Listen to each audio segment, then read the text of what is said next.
CM Ramesh లాంటి వాళ్ళు సహకరిస్తారు. అదేదో కావాలని చేశారని నేను అనుకోను.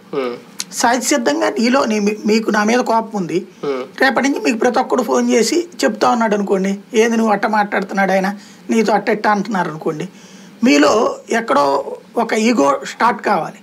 ఆ ఈగో నుంచి క్లాష్ వస్తుంది. ఆ ఈగోని రెచ్చగొట్టడం అనేటువంటిది అవతల వాడు చేస్తాడు. వాడికి ఏంటి ప్రయోజనం అంటే ఏముండవు.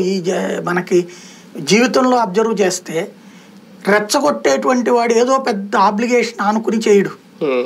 వాడి నోటితోనే ఇటు తీర్చుకుంటాడు. సైకలాజికల్ సాటిస్ఫాక్షన్ అది పెద్ద పెద్ద రాజకీయాలనే మార్చేస్తుంటుంది. ఇప్పుడు అళగిరికి స్టాలిన్కి ఏంటి గొడవ, నువ్వు పుడింగి అంటే నువ్వు పుడింగి అని. చివరికి అళగిరి రాజకీయ జీవితం పక్కన పెట్టి స్టాలిన్ చేతికి కరుణ అనేది ఇచ్చే పరిస్థితి తెచ్చిపెట్టారు.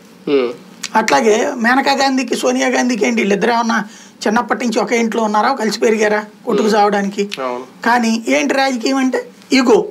చుట్టుపక్కల ఉండేవాడి మాటల్ని మనం నమ్మటం ప్రారంభించిన లేదా విని ఆ రూట్లో ఆలోచించడం ప్రారంభించిన చెడగొట్టే వాళ్ళు ఉంటారు. ఇప్పుడు అనిల్ని అలా చెడగొట్టారు. ప్రాక్టికల్గా ఒక కుటుంబంలో చిచ్చు పెట్టడం అనేది అంత సులభం కాదు. అందులో ఎవరో ఒకళ్ళు ఉంటారు వీక్ పాయింట్. ఆ వీక్ పాయింట్ వీళ్ళ ఇంట్లో అనిల్. మేబీ అది వీళ్ళిద్దరికి మధ్యన ఏదో సంఘర్షణ వాతావరణం ఉండాలి. ఎవరికి అనిల్కిను జగన్కి మధ్యన ఏదో సంఘర్షణ వాతావరణం ఉండాలి. ఆ సంఘర్షణ వాతావరణంలో అనిల్ తన భార్య ద్వారా పెత్తనం చేయాలనుకున్నాడు అని నాకు కనిపిస్తున్నది. ఇది ఏమనుకోవట్లేదు. కానీ ఆ పెత్తనాన్ని జగన్ అంగీకరించలేదు, రాజకీయ పెత్తనాన్ని కూడా అంగీకరించలేదు. దాని ఫలితం ఇది. బాబా బామ్మద్దుల పంచాయతీ అన్నా చెల్లెల పంచాయతీ దాకా వెళ్ళిపోయిందేమో అంతే చివరికి. కానీ ఒక బలమైన ముఖ్యమంత్రిని గద్దె దించాలి, 150 స్థానాల్లో గెలిచిన వ్యక్తిని గద్దె దించాలంటే అంత సాధారణ విషయం కాదనే టీడీపీ జనసేన కూటమి గడ్డం బీజేపీని కూడా కలుపుకెళ్లాలని ప్రయత్నాలు చేయడం ఇవన్నీ.